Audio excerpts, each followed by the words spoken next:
Sema mwenyekiti. Haya, ulizeni.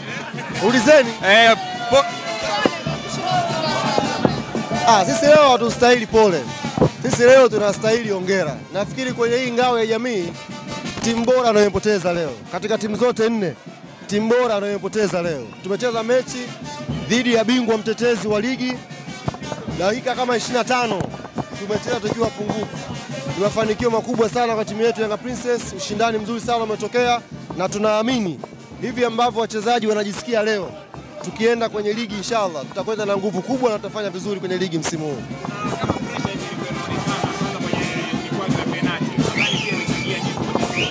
Penalty tunajua ni kitu cha kawaida. Penalty ni kitu cha kawaida. Kupata, kukosa ni kitu cha kawaida. Mimi naangalia dakika 90. Tumeweza kucheza dhidi ya dakika 90, wametangulia kufunga, tukasawazisha goli, tukapata kadi nyekundu mapema kipindi cha pili, tukaweza kuwa contain, create pia nafasi ya kufunga licha ya kuwa pungufu, lakini bahati haikuwa upande wetu kwa dakika 90. Pia kwenye penalty hazinaga mwenyewe. Imekuwa bahati yao leo. Lakini sisi kimpira dakika 90 za leo zimeonyesha tuna timu ya kushinda ubingwa wa ligi msimu huu unaoanza.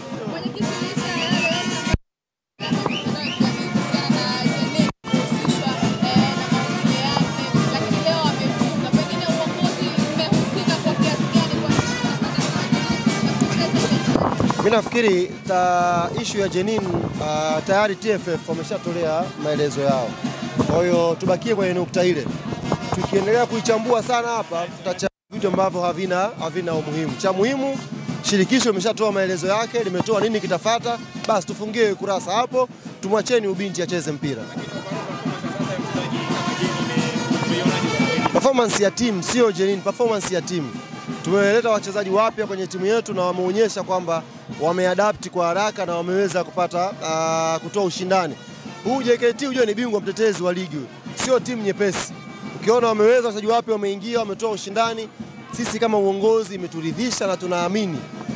Tumetoka vyumbani muda huu, wachezaji wana hisia kali, wengine wanalia, na tumewaambia hivi mnavyojisikia leo hivi ndio inatakiwa iwe mwisho. Natakiwa hasira hizi, majonzi haya mliokuwa nayo muende nayo kwenye ligi. Mwisho wa ligi ukifika, nasikia hizi ngoma hizi na kwa zile ngoma za wanayanga wanashangilia ubingwa. Wametusikia na mimi wametuelewa na kazi itakwenda kufanyika inshallah. Sio nafasi yake leo. Jioni njema. Achana na mimi.